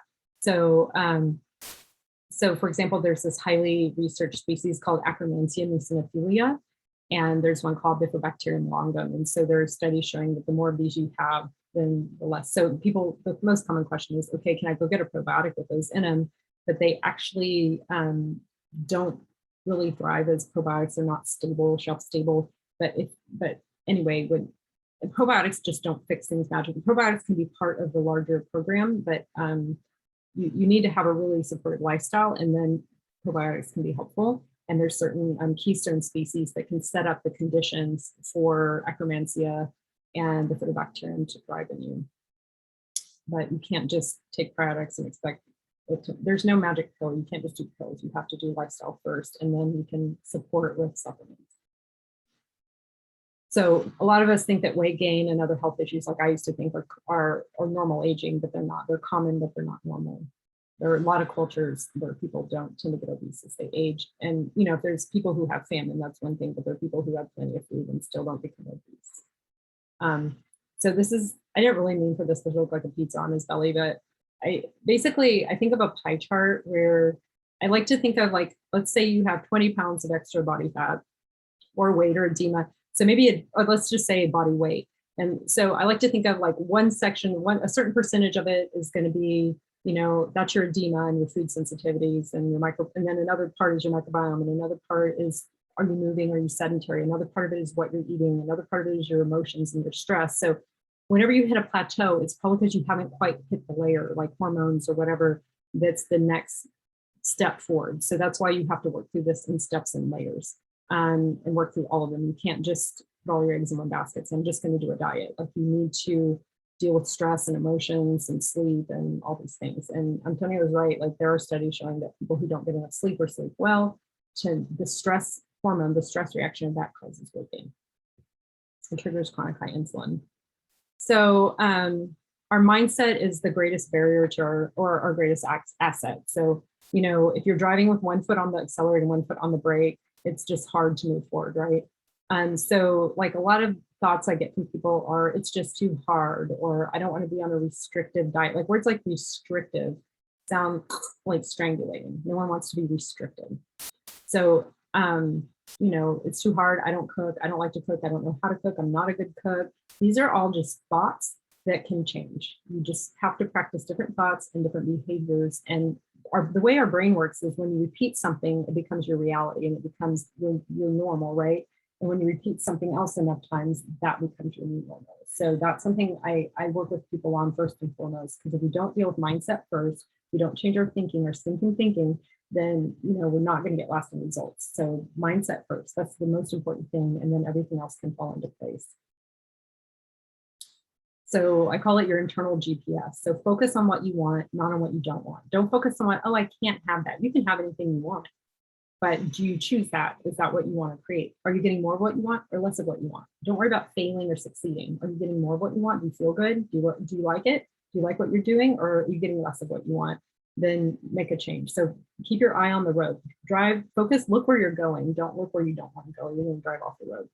So, and you also, there's something I call your saboteur. It's that part of you that talks you into doing things that don't align with your goals and don't get you what you want. That part of you developed as a child. It's like a little child. And when you make it bad or wrong, you hurt it and then it'll fight back. And so one of the things I do when I work with people is we befriend and integrate this saboteur, and we realize it's trying to help, and we give it another job. Because if we don't let it help and we don't let it participate, we're alienating part of ourselves. So that's a really crucial part of the puzzle, especially if you yo-yo or struggle with that. Cognitive reframing and rewiring, that's something I'll get to in a second. It's basically where you just catch your beliefs and then you reprogram them. So you want to wire your brain for self-compassion and gratitude and appreciation and all the good feeling stuff. So like just simply switching, like if we want to work more with our evolutionary biology, we want to interact with molecules that are going to support our biology. So by switching to organic, natural, non-toxic products and foods, that makes a huge difference right away. You also, when I talk about your circadian rhythms, that's your sleep-wake cycles, your relationship with the sun. So, you know, getting up in the morning, going to bed at a good time at night, getting off electronics, something called sleep hygiene. If you can Google that, it's all over the internet. That's a really big deal. And learning to think about the root causes, like think a step deeper. Don't just stop at the symptoms at the surface, go deeper. So you want to look at things that work with our biology and our psychology. And I also want to encourage you to keep an open mind, but not so open that your brains fall out. And then boundaries. So just, it's very hip right now to talk about boundaries. And I think it's an important topic. Just like we want to have healthy boundaries with people, we need healthy boundaries with our thoughts, our food, and our habits. So if we're going to just let our mind have any old thought it wants that makes us feel terrible, or if we're going to let ourselves just keep, every time you make a decision that doesn't support you, you wire it in, you entrench it in your brain, like carving a path in the forest. So if you want something to change, you have to repeat it, repeat it, repeat it, repeat it, repeat it, repeat it, repeat it, repeat it, repeat it, repeat it, repeat it, repeat it, repeat it, until it becomes second nature. And so every time, just know, every time someone hands you, hey, you want this crappy donut, every time you say, no, thank you, and you eat something else better instead, every time you do that, and you tell yourself, like, I don't eat that anymore. I just don't eat it anymore. You know, like you repeat it long enough and you're consistent, you'll change. If you're 99% committed, you have to make a decision every time. If you're 100% committed, then you don't get decision fatigue and you just know what you're doing and you don't have to like make those decisions over and over. So just remember that anything you put in and on your body becomes part of you. It's very intimate. It's more intimate than sex, what you put in and on you. It becomes you. So choose wisely. And, you know, and it's important to decide that you can decide that nothing is ever worth hurting yourself. There's always a nurturing alternative, good, as good or way better. I'll give you some examples in a second. I'm almost done here in case you're wondering. So the key to long-term success is falling in love with a lifestyle of nurture. So focusing on nurture, not torture. So how do we do that? We are wired for pleasure. So this whole thing, not to shame pleasure, make it not important, that's wrong. We are wired for pleasure. If we are stressed out or we don't get enough pleasure, then it increases our appetite and our risk of stress eating. If we don't get enough pleasure, it decreases our nutrient absorption. It imbalances our hormones. It lowers dopamine, serotonin, and GABA. Those are the happy, calm chemicals. It leads to poor decision making. It increases risk of addiction and self-destructive behaviors, just about anyone. So that's bad. So we need to heal our relationship with pleasure. So we need to start thinking long-term, not short-term. You need to look out for your future self. Look out for your future self. And then we need to upgrade our pleasures to healthy highs. They're non-destructive ones that nurture. So really good food. There are ways you can breathe, and there are ways you can breathe or focus your attention that actually release endorphins and really, I call it a healthy way to get high. There's so many things we can do that create endorphins, or nitric oxide, which is very soothing to us, or these pair bonding hormones like oxytocin. So we have a whole pharmacy inside of us that can create good feelings. And we also need to shed shame around anything that gives us pleasure, especially food and sex. Those are big ones, or touching ourselves or being touched or things like that. And we just need more diversity of pleasures. We need to get creative. There's so many things that can create pleasure that aren't just like drugs and junk food. And we need to rewire our brains so that it becomes second nature. So I want people to know you can eat like this. You can eat pizza, you can eat hamburgers, you can eat chocolate, you can eat desserts, you can eat pie, you can eat cookies. Like you can eat things like this and still gain health and lose weight. So it's important to know there's zero deprivation. The food has to be made out of the right kinds of molecules, has to be the right quality, and then the right balance when you put meals together. It's a little different for everyone. So this is what I call the non-diet. I call it healthy hedonism living. So I've revindicated the word hedonism, which is destructive pleasures. You pursue pleasures to your own destruction. Healthy hedonism is you pursue pleasures for your healing. And this is why it becomes sustainable, because you're in love with it and you don't need willpower because you love it. And a couple of you I've worked with, you make the most amazing food. I'm so impressed with some of the stuff you make. It's so delicious. And one of you said recently, I don't even feel like I'm doing anything, and the weight's just coming off. So here, I'm going to give you 3 action steps you can take forward into your life. One is identify, practice cognitive reframing. So you're going to identify limiting belief and about your ability to lose weight by gaining health. So find something, like make a list, even journal a list of things that you believe, ways you think you're limited. And then I want you to take each one and I want you to find a new way that's more true. Like find I can't cook. Well, I can learn to cook. I can make time to learn to cook. Like whatever the thing is, or, healthy food tastes bad. Well, I need to learn about healthy foods that taste good, so I'm going to go explore that. Whatever the thing is. Or one of my favorite ones is, if I don't eat what other people eat, I'll feel left out. Well, let's reframe that, because most people are going to develop degenerative disease. Like 6 out of 10 Americans has the degenerative disease, and 4 out of 10 has 2 or more. So are you being left out, or are you opting out? So you get to choose. Do I want to do what everyone else is doing, and you're going to end up as sick as everybody else? Or do I want to opt out and do something different? And hey, you might inspire other people and help them, without preaching, you just might inspire them. And then the rewiring is when you look for evidence of your new belief over and over, and then you take action steps toward your new belief. You make it real. Okay, the second one is to see food as medicine, but in a good way, not like medicine, like yucky medicine. So instead of thinking this is bad, just start crowding out the bad stuff with really yummy, good stuff. And so and incorporate these elements in each meal. So I want you to watch the replay and do a screen grab of this, or maybe you can do that now. I want you to upgrade your carbs to have them be higher nutrient, lower glycemic. So white saltine crackers would be like high glycemic, not so great, or white sugar, all those things. Sweet potatoes, pumpkins, fruit, things like that are really good quality carbs.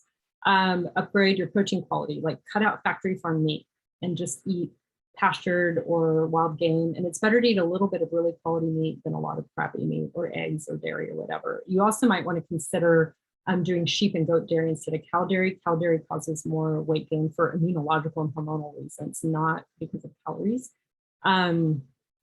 You also, and with the carbs, this is a big topic I don't want to get into. You don't have to do this, but gluten actually causes weight gain. So considering going gluten-free or eating less gluten can actually be a quick way to lose health and actually feel better really quick. And junk sugars, like eat more of the paleo sweeteners than the like really super processed ones. And then your fats, virgin cooking oils, unrefined cooking oils, not all the yucky ones. And you want fat to come from healthy plants and healthy animals if you're eating animals. And then eat more colorful non-starchy vegetables. So the non-starchy vegetables are the waxy rubbery ones, like green beans and broccoli and mushrooms and leafy greens and onions and garlic. And, there's so many of them. So just, eat a rainbow, but not Skittles. And then be adventurous with spices. Spices have so many medicinal qualities and they add pleasure. They add such a healthy hedonism dimension. So when you have good fat, good quality salt, lots of spices, herbs and spices, and explore food from different countries, and just upgrade the ingredients. So just play with your food and, pick one recipe a week that's different. That isn't something you would normally make and that doesn't intimidate you, but like it's new. And just do it. And every week, like over a year, you're going to have 52 new recipes and you will have upgraded it without focusing on what you can't have or whatever. And then my third tip, my third area I would love you to focus on is that pleasure is medicine. So I want you to cultivate natural highs, crowd out destructive pleasures with healthy hedonism. So time outdoor in nature, sleep, meaningful human connections, make time for people that you enjoy their company, that uplift you, make less time for people that you feel drag you down and wear you out. Read, learn, play with things like essential oils or herbs or herbal teas, or, find ways to move that feel like play, breathing practices and meditation. I like to teach these because they're really, you can get in a really fun feeling, like internal state just by changing your breathing. Affection, therapeutic touch, dancing, singing. Oh, something I was at a friend's house, they had one of those little scalp tickler things that are made of those little wire things. Like that feels really good. Like the feeling of a warm towel coming out of the dryer or robe or something like that. I mean, there's so many things that can feel good. Dancing, singing, creative expression. Oops. Okay. I'm almost done. But you guys get the point. Rampages of appreciation. I got that from Abraham Hicks, where you just start appreciating things and it gets you so high. But I love toilet paper. It's so cool. I love electricity. Isn't it nice that it's dark outside and I can still see and look at this computer? I'm talking to people all over the world. Like just start appreciating. And then just anything that tastes, sounds, smells, or feels good that won't hurt you, cultivate that. And it'll crowd out your need. Like I have a client who, I'm going to say this, I have a client who, went a long time without sex, and then she met someone she really liked. She was having lots of sex and she said she's not stress eating anymore. And she was, and you can DIY it or have a friend or whatever. But I mean, like if we have pleasure in these other realms, we don't tend to stress eat as much. So you might be thinking, okay, like it's October, it's almost the holidays. So maybe I should just wait, enjoy the holidays, and then I'll focus on losing weight. And that's, what's flawed with this thinking is that never works. So Americans tend to gain on average before the pandemic 1 or 2 pounds a year, your average American, but people who actually already have a weight problem tend to gain a lot more weight over the holidays. And then it was worse through the pandemic. And so this is creating more and more. We know that this belly fat and weight gain is a health dimension. So it means something's off in your body, that something's wrong. The body's wounded and it needs nurture. So if you wait 3 more months of doing what you've been doing, you're going to get worse, not better. And then you're going to have a bit deeper hole to dig yourself out of. And I love this picture. I just put it there because like that to me, like represents, people think, oh, now I'm going to diet and eat lettuce leaves and celery and starve myself and suffer. And that's just not real. 80% of New Year's resolutions fail. So what we're doing doesn't work. We're deluding ourselves. We're lying to ourselves when we say, oh, I'll just enjoy the holiday and then I'll do it later. Like it's not going to happen. So the first year I lost weight instead of gaining weight over family holidays, it blew me away. I didn't really quite know what I was doing at the time. I was a lot younger, and that's a stocking my mom makes me. She added a ornament every year when I was a kid. But anyway, so I remember making like this pumpkin pie with whipped coconut cream and, really good quality ingredients. And I ate really healthy desserts and food and, stuffing and all the things, but it was all just good quality ingredients. And I ate so much food and I lost weight. I didn't gain weight. And when my relatives were passed out in pain, I had energy and I could eat all the leftovers I wanted and still lose weight. So, and I kind of couldn't believe that that was possible, but just by making some changes to what I was eating, I stopped the pattern of holiday weight gain, which had been every year adding a couple pounds. So if I can do it, so can you. So my idea, well, okay, here. Okay, so yeah, there's Julie. Okay, so some of my college besties came to visit me in Hawaii, and maybe I remember one person saying, but maybe more than one person said, if I could just get back to my pre-COVID weight, like I'd love that. That would be great. And another girl and I, we were talking about it, and I was just like, I really want to help people. And I guess I'm supposed to do some program in January to help people who gain weight over the holidays, but I'm so sick of that. And I just don't want to be one more person screaming and yelling in the marketplace, pick me, I can help you in January. I'm just over it. Like, I want to do something different. So we had a conversation, and she's just like, why don't you just help people get started before the holidays so they don't have to have holiday weight gain? And I was like, you know what? I've always wanted to do that, but I didn't think anyone would go for it because people tend to have this mental block about it.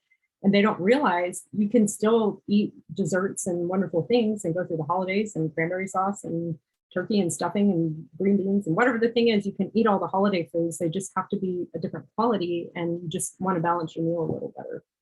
And so I decided to go ahead and go for it. So this is the part I'd said, and when you opted in, I let you know, I'm going to just let you know about a program. And if you're interested in it, that's fabulous. If you're not, then I hope you just got a lot from this today, and no problem, no big deal. But I'm going to be offering a 10-week masterclass called Got Quarantine Belly, Unlock Those Pounds from Lockdown Before the Holidays. So I'm not saying you're going to lose all the weight before the holidays, but we're going to get you unstuck and moving in the right direction so you have momentum. And my goal is to put together a really small group. I do small intimate groups, like 10 people, maybe 15 max, or maybe 8 people, like a small group of people. And we're going to go through the holidays together, and we're going to support each other. And the goal is that you'll either not gain weight, or even better, most likely what will probably happen is you'll actually lose weight. So by the time January rolls around, you don't need New Year's resolutions because you already did it. You're already on your way. Like it's done. And so this is breaking that cultural spell, breaking that hypnosis. So it's going to go from November 1st to January 10th. I'm going to be sending an email after this. Tracy, sorry to interrupt. You were frozen on my end. I'm not sure if other people experienced that. Well, yeah, just the last. What was the last thing you could understand? The beginning introduction of this slide with the 10-week. Okay, cool. Semester. Like people, the size.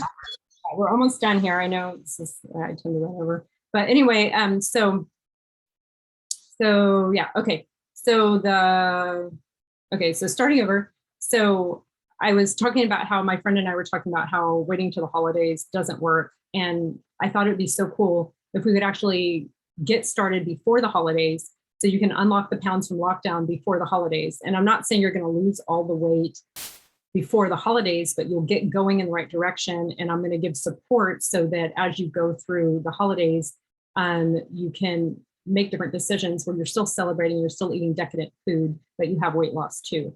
And so, so this is, here, let me give you a little, it's going to go November 1st through January 10th. We won't meet on the holiday weeks, but I'm going to have a Facebook group so we can still send each other ideas and support and that kind of thing. So I'm going to be sending you an email that's going to have the recording, and then it'll also have a link to all the details so you can look at it. But it's basically going to help you with a healthy hedonism lifestyle makeover designed to target the root causes of stubborn belly fat, accelerated aging, and chronic disease. So we're like all this stuff I'm teaching you here, I'm going to show you how to implement all of this into your life in a way that you enjoy, that's pleasurable. And so I'll also offer help with more complex issues that require a little more support, like hormones, gut health, and even the emotional part. I'm going to teach you how you can enjoy decadent food and have weight loss too, which is, I think, something to celebrate, because I don't understand having holidays we're supposed to be celebrating, but we do it by tearing ourselves down and feeling bad. I'm also going to help you customize your individual personality and health needs because we're all different. I'm also going to provide compassionate accountability, not like a drill sergeant, but just compassionate accountability in an intimate, supportive, non-judgmental group setting. So we're all going to uplift each other and we're going to work together. We're going to carry each other through the holidays. And I'm also going to give you clear frameworks that are easy to internalize and implement. So I think a lot of us know things we should be doing or want to be doing, but just because you have all the information doesn't mean you're going to do it. So closing the knowing and doing gaps that's where the rubber meets the road. That's where you get the change. And then I don't know how many of you look in the mirror at yourself naked or don't even want to look, and you have all these negative beliefs about yourself.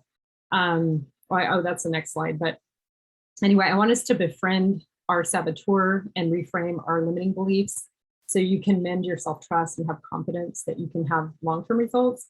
And I want to help you get out ahead of the holidays. And my goal is for you to be healthier at the end of this than you were before the pandemic. So not just get back to your pre-pandemic weight or health, but be healthier than you were even then. before all this started. And so, and a lot of what's gone on with this has been stress, overwhelm, crappy moods, hopelessness, apathy, insomnia, trouble sleeping. So I want to address all those things, mood and sleep. I want to teach you some of the healthy ways to get high, to cultivate natural endorphins and other happy chemicals.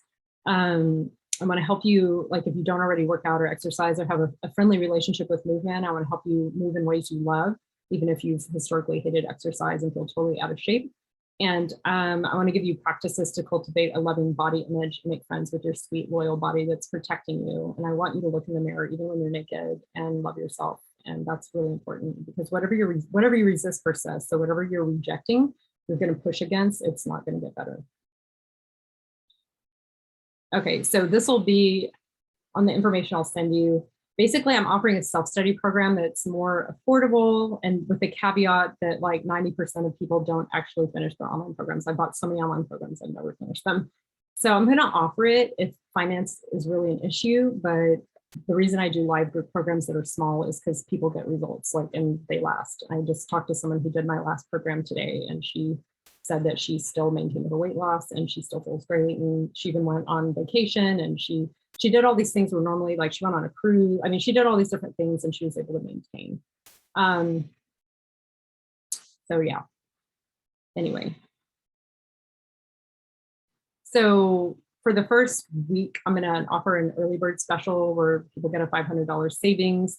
And then if you enroll within the next 24 hours, by the end of the day tomorrow, basically, you'll get an additional 100 savings. So if you're interested in this, and you're just a little on the fence, this is just a little boost to, like, help you make a quicker decision. But if you need time to think about it, that's cool.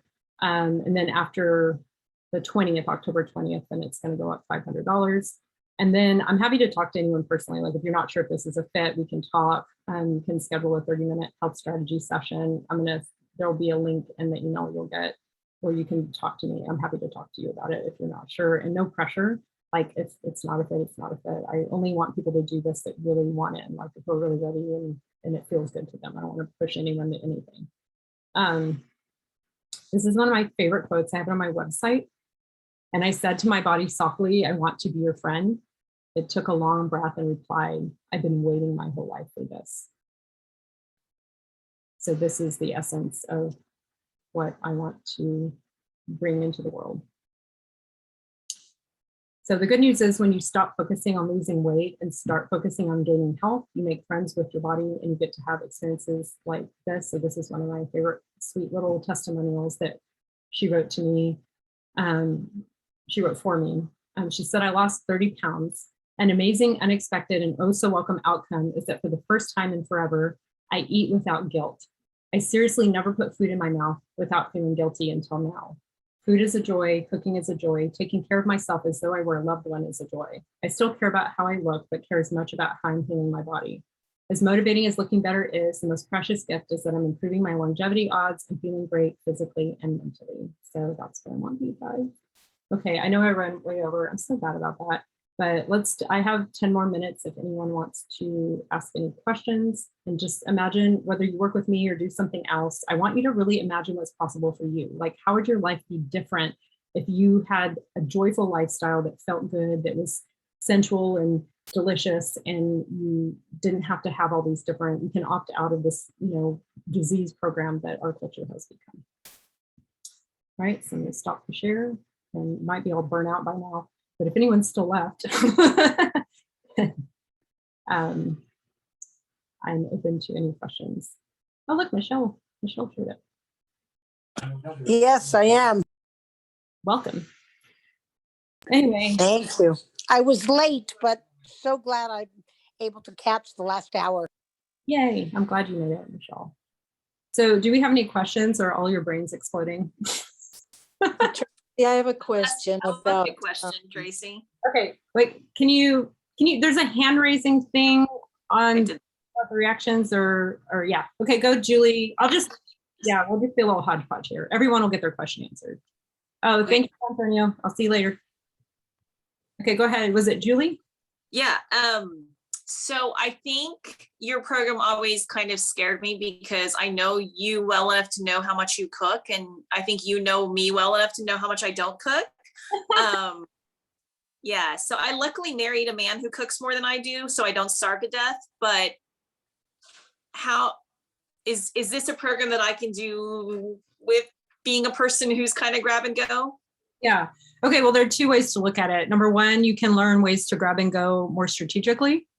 And number two, there are ways to, because I eat out sometimes, but then there are ways to, like, I only cook, I say 1.5 times a week. I only really cook like once a week, maybe twice a week. And then I just reheat stuff or whatever. So I teach that. I teach options. Like if you're going to eat out or travel or be around other people, here's how to make some better decisions. And then if you're going to cook, you can also, I help people kind of like change their relationship with cooking. I can't tell you how many clients I have. They're like, I don't cook. I hate cooking. I'm not doing it. And then by the end of our program, they're like making the best food and they're so proud of themselves. It's adorable. So I'm not going to push anyone anything they absolutely refuse to do, but I can hit this from 3 different, this is not an original problem and it has solutions. I think my issue is that the amount of effort involved to cook the food and then the end result is, to me, it's more effort than it is what I got out of it. And so I think and I don't enjoy the process, like the chopping, the cleaning, the watching. Yeah. I mean, that's something that, again, you don't have to, thanks, Jessica. You don't have to cook, but you're going to get better results if you eat homemade meals. And also you can have Chris cook. You can have him take it with you and he can do it. Well, I have to admit, I mean, I would be most successful if it was something that we both would be willing to cook and eat together, obviously. If you want to do it with a partner, that's fine. I think that's even better. Like if you do it, if you live with someone that's your partner, I think it's better if you do it together. Yeah. So, I mean, you don't have to, but it would be helpful. But we can have a conversation about this, Julie, if you want to. And then if it feels like a match, cool. And if not, that's cool too. But okay. Answer this further. But I've yet to find a person where there wasn't a solution to that issue. That hasn't happened in 20 years. So there's a solution. Anyone else? I think there was someone else. Yeah, Sandina, I have a question. Well, first of all, I wanted to thank you. I learned a lot and I really appreciate your approach and emphasis on pleasure and healthy hedonism. Yeah. So love that as a focus. And I just wanted to ask your opinion about this kind of new trend of intermittent fasting. Because I graze, I eat all day and I eat in small quantities and I think I eat healthy, but I don't know if that's the best thing for my digestion? That's a really good question because you need digestive rest. So if you're just constantly eating haphazardly all day, your gut doesn't get to rest.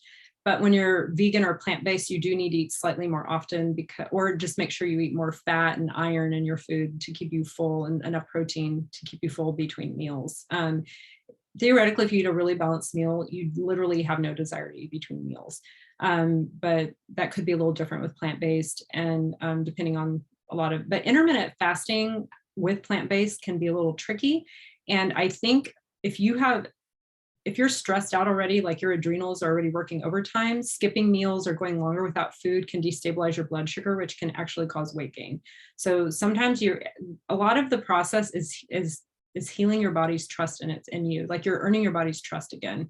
And so withholding food, withholding nurture, withholding pleasure, withholding movement, withholding peace, withholding relaxation, withholding sleep breaks your body's trust and sense of safety, which causes weight gain. Does that help?